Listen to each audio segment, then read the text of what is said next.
অনুরোধ রইল ভিডিওটি প্রথম থেকে একদম শেষ পর্যন্ত দেখবেন, তাহলে আপনি নিজেই বুঝে যাবেন আল্লাহর অস্তিত্ব সম্পর্কে। তো চলুন ভিডিও শুরু করা যাক আমাদের চাঁদ থেকে। আমার বলাটা জরুরি না, তবুও বলছি, এখন আপনি যে ছবিটি স্ক্রিনে দেখতে পাচ্ছেন সেটি হচ্ছে আমাদের চাঁদ, যা কিনা আমাদের পৃথিবীর থেকে 4 গুণ ছোট। শুধু এটুকুই না, এটা সিরিস এবং প্লুটো নামের গ্রহ থেকে বড়। এরপর মার্কিউরি, যা আমাদের চাঁদের থেকে অনেক বড়। এরপর গ্যানিমেড, যা মার্কিউরি থেকে আরও একটি বড় গ্রহ। এরপর মার্স অর্থাৎ মঙ্গল, যা কিনা গ্যানিমেডের থেকেও বড়। তারপর হচ্ছে ভেনাস, যা মঙ্গল থেকে বড়। তারপর হচ্ছে আমাদের পৃথিবী, যা কিনা ভেনাস থেকে বড়। এরপর কেপলার, যা আমাদের পৃথিবী থেকে কয়েক গুণ বড়। এরপর হচ্ছে নেপচুন, যা কেপলার থেকে বড়। এরপর ইউরেনাস, যা কিনা নেপচুন থেকে বড়। এরপর স্যাটার্ন, যা ইউরেনাস থেকে কয়েক গুণ বড়। এরপর টুম্যাস, যা স্যাটার্ন থেকে বড়। এরপর জুপিটার অর্থাৎ বৃহস্পতি, যা টুম্যাসের থেকেও বড়। এরপর এই গ্রহটি, যার নাম হচ্ছে HD 100546, যা কিনা পেছনের সব গ্রহ থেকে বড়। এরপর আমাদের সূর্য, যা এই গ্রহ থেকে বড়। সূর্য থেকে বড় হচ্ছে সিরিয়াস, যেটি কিনা আকাশের সবচেয়ে উজ্জ্বলতম তারা। এরপর পোল্যাক্স, যা সিরিয়াস থেকে বড়। পোল্যাক্সের পর আর্কটেরাস, যা পোল্যাক্সের থেকেও বড়। এর থেকে বড় অ্যালডিব্র্যান, যা কিনা একটি তারা। এর থেকেও বড় হচ্ছে রাইজেল, যাকে ব্লু সুপার জায়ান্ট বলা হয়ে থাকে। এর থেকেও বড় হচ্ছে পিস্টল স্টার। এর চেয়েও বড় হচ্ছে অ্যান্টারিস, যাকে রেড সুপার জায়ান্টও বলা হয়। আর এর চেয়েও বড় বিটেলজুস। এরপর ক্যানিস মেজরিস, যা এই সকল তারা হতে অনেক বড়। আর এর চেয়েও বড় EY স্কুটি। এ সকল তারা আমাদের গ্রহ থেকে অনেক অনেক অনেক বড়। এবার এই ভিডিওটিকে জুম আউট করতে করতে আমরা পুরো মহাবিশ্বের আকার পর্যন্ত যাচ্ছি।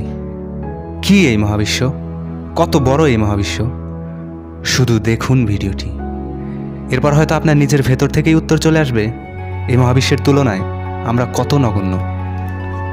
এখন যে দৃশ্যটি আপনি দেখছেন, সেখানে লাখো কোটি তারা রয়েছে। এটি হচ্ছে আমাদের গ্যালাক্সি, যেখানে লাখো কোটি গ্রহ তারা যে যার অবস্থানে বিদ্যমান। আর এই কোটি কোটি তারা আর গ্রহ মিলেই তৈরি আমাদের মিল্কি ওয়ে গ্যালাক্সি। এটি হচ্ছে আমাদের আকাশগঙ্গা, যার সীমা অপার, যেখানে রয়েছে কয়েকশো কোটি গ্রহ নক্ষত্র। এটি হচ্ছে আমাদের মিল্কি ওয়ে গ্যালাক্সি। এই মিল্কি ওয়ে গ্যালাক্সির পাশে রয়েছে আরও একটি গ্যালাক্সি, যার নাম অ্যান্ড্রোমেডা গ্যালাক্সি, যা কিনা আমাদের মিল্কি ওয়ে গ্যালাক্সি থেকেও 4 গুণ বড়। না জানি এর মতো কত গ্যালাক্সি আমাদের মিল্কি ওয়ে গ্যালাক্সির চারপাশে রয়েছে। এ সকল গ্যালাক্সি মিলে যা হয়, সেটিই হচ্ছে আমাদের মহাবিশ্ব।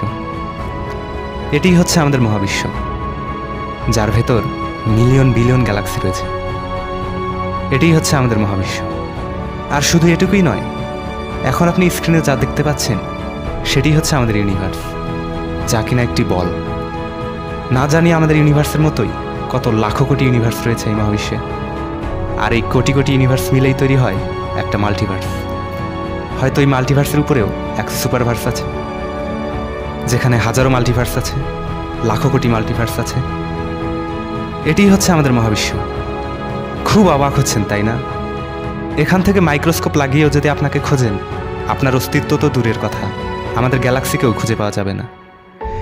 ভিডিওটি দেখে একবারও কি ভেবেছেন যে এগুলো আসলো কোথা থেকে? কোথা থেকে আসলো এই মহাবিশ্ব? কে বানালো এই মহাবিশ্ব?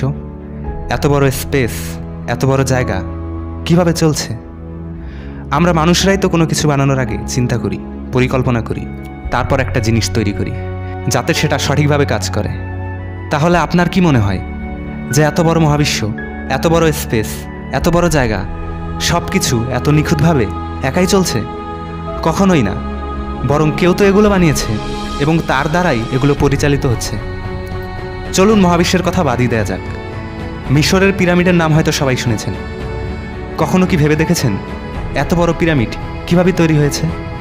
কিভাবে একটি পাথরের উপর আরেকটি পাথরকে রাখা হয়েছে? যেখানে একটি পাথরের সর্বনিম্ন ওজন 5 টন, সেখানে কিভাবে তৈরি হয়েছে পিরামিড? পিরামিডের কথা বাদই দিলাম, আপনি কি স্টোনহেঞ্জের নাম শুনেছেন? স্ক্রিনে যে ছবিটি দেখতে পাচ্ছেন সেটি হচ্ছে স্টোনহেঞ্জ। কখনো কি চিন্তা করে দেখেছেন এইভাবে সাজানো লম্বা লম্বা পাথরকে একটির উপর আরেকটিকে রাখা হয়েছে কিভাবে? কে রেখেছে এগুলো? কি এগুলো? প্রতিটা মানুষ তার নিজের জায়গা থেকে আলাদা, কারো সাথে কারো হুবহু মিল নেই। এই মহাবিশ্বে লাখো কোটি গ্রহ রয়েছে, সবগুলোই নিজের জায়গাতে ঘুরতে থাকে। কখনো এমন হয়নি যে একটি গ্রহ নিজের জায়গা থেকে অন্য জায়গায় চলে গিয়েছে। আমাদের বেঁচে থাকার জন্য খাবারের প্রয়োজন হয়, আর এই খাবার আমরা পৃথিবী থেকেই পেয়ে থাকি। আমরা নিঃশ্বাস নিয়ে থাকি, কিন্তু আজ পর্যন্ত ওই বাতাসকে কেউ কোনো দিন দেখতে পারিনি।